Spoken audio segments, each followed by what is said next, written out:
Meet Elisa Cortez, the fearless superstar of Weazel News. She wakes up in her diamond casino and resort penthouse like Los Santos itself owes her a morning briefing. Elisa Cortez is the kind of journalist whose recorder scares lawyers more than a subpoena. The queen of prime time is getting ready for a new hunt, and this time she's coming after us. They say she once disappeared for 3 days and came back somewhere far from civilization, wearing nothing but her underwear and carrying a brand new investigation lead. They say it was aliens.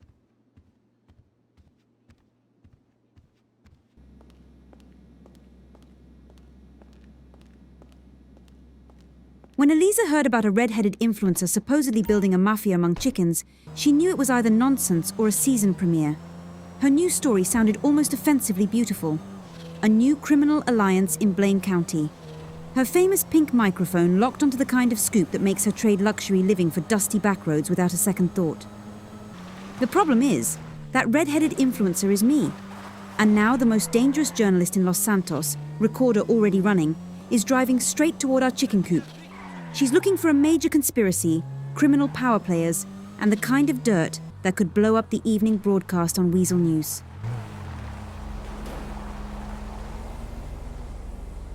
Elisa Cortez, Weazel News. I received information about a new power rising in Blaine County. And from the looks of it, this is the place. I just need a few minutes and an honest conversation. Elisa, buongiorno.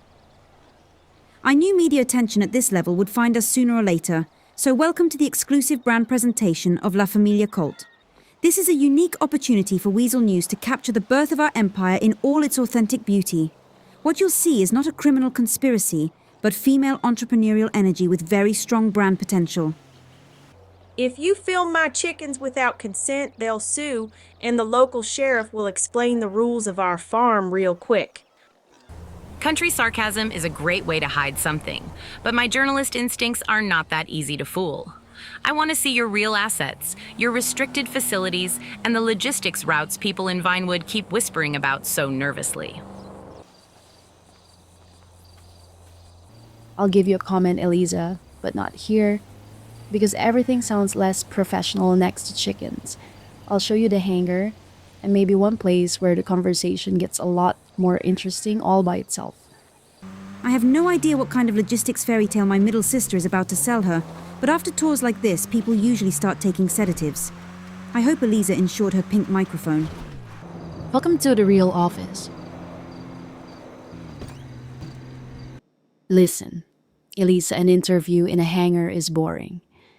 If you really want to understand what La Famiglia Colt runs on, I suggest we continue somewhere I can be a little more honest and you can be a little less of a journalist. How do you feel about a nightclub? I always say yes to nightclubs and to people who promise to get honest after midnight.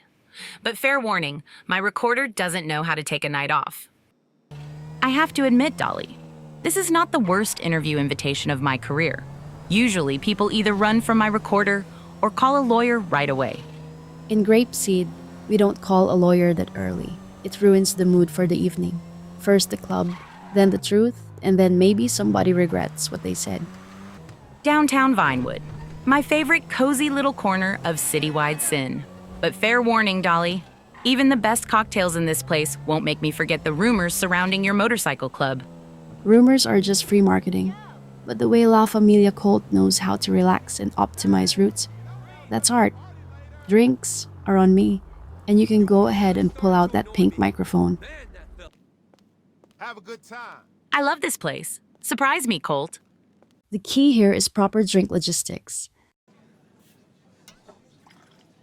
Here you are.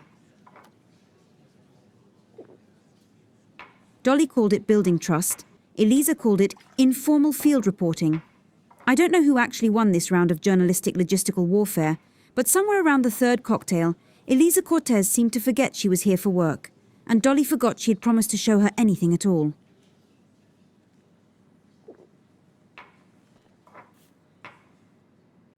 The next thing Elisa Cortez clearly remembered was the height, the wind, and the deeply insulting question of how exactly her journalism career had ended up on a billboard. For someone who had survived lawsuits and possibly aliens, this was still a little much. But when you think about it now, she definitely has a unique angle for her story. Climbing down from a billboard while thinking, I have no idea how I got here, is probably the best possible opening for an investigative report. Dolly definitely knows how to show people new perspectives. For the star of Weazel News, the descent from the heavens of Vinewood back to sinful earth turned out to be long, painful, and full of deep existential thoughts about professional ethics. This was the most honest journalism Elisa had ever done. No recorder, no camera, just a woman and a ladder.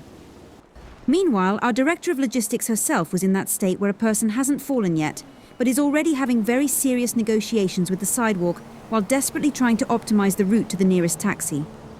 I'd love to say this was a moment of triumph, but I think Dolly was just looking for a place to park her plane. If you thought Elisa Cortez would take a sick day after a night of billboard mountaineering, then you don't know the sharks at Weazel News very well. She came back, and by then, she was fully convinced that our clubhouse was the heart of some global criminal operation. After shaking off the last traces of her Vinewood hangover and professional humiliation, she marched straight into our nest. Her journalist radar pointed unerringly toward the main source of every rumor in the county. Unfortunately, that source was standing inside the clubhouse drinking bad coffee and not remotely ready for morning television. So this is your headquarters? A little more modest than I imagined. Dixie, I'll ask you straight. What exactly is La Famiglia Colt? Be honest with me, Dixie. Are you building a mafia structure in Blaine County? Mafia? Oh, Elisa, that is such a crude word. La Famiglia is not a criminal organization. It is a family business philosophy inherited from European tradition. We are simply giving this county what it has always lacked: structure, style, and female strategic thinking. European tradition? Seriously. If Weazel News airs my investigation with quotes like that, your entire family will be moving straight into the brand book for Bolingbroke Federal Prison. Threatening a famous influencer with prime time is like trying to scare a fish with water. Elisa, darling, you're looking at things through an outdated lens of media cliches and seeing crime where there is only pure inspiration. Dixie, I brought the first finished samples from our new print shop, and the quality is amazing. Oh, what is the press doing here? Samples. How interesting. The camera is rolling. Tell my viewers more about your new print shop and these samples. These are menu samples for our bar? Perfect. Elisa, roll the camera. Weazel News viewers, buongiorno. What you're seeing here is not a criminal structure, but a young women-led initiative focused on local identity, logistics, and paper aesthetics. La Famiglia Colt is absolutely not involved in whatever you just thought of, and if it is, then only in a metaphorical, cultural, and very entrepreneurial sense. La Famiglia Colt is not just a business. It's a movement. Female-led, entrepreneurial, rooted in tradition and looking toward the future. It's about heritage, about the land, about... God, Dolly, hide that package behind your back. Cut the camera. That was a bad take. Elisa Cortez drove away with footage she definitely couldn't air without censorship, and with the belief that La Famiglia Colt was either a brilliant cover story or the dumbest criminal organization in the history of Blaine County. As for me, I gained priceless experience. Never let Dolly approach journalists while holding packages. Congratulations, Dixie. Thanks to Elisa Cortez's editing, your speech about a women's movement, paper aesthetics, and metaphorical crime is now viral. Especially the part where you're standing in front of our mural, stammering, yelling, "Cut the camera," while Dolly is holding a package of fake forms. All of Los Santos now thinks we're a criminal syndicate with a print shop. Daisy, darling, calm down. You're thinking in last century categories. This is not a scandal. This is reach. We're trending on Weazel News, and La Famiglia Colt's brand awareness went through the roof in one evening. I watched the clip 3 times, and honestly, we look way more professional than we do in real life. Besides, Elisa looked happy when she left, and a happy journalist is a fed journalist. Maybe she'll even come back. And our DMs already have a line of hipsters trying to buy our signature bar menu. Maybe we should actually start selling them coffee at triple price. I don't care how many views it has, no coffee. If that viral little video brings a federal raid to our door, I will personally feed your phones to the pigs. Do you two understand that every cop in Blaine County knows our faces now? Today, I became a regional media figure. Tomorrow, La Famiglia Colt takes over the rest of the world.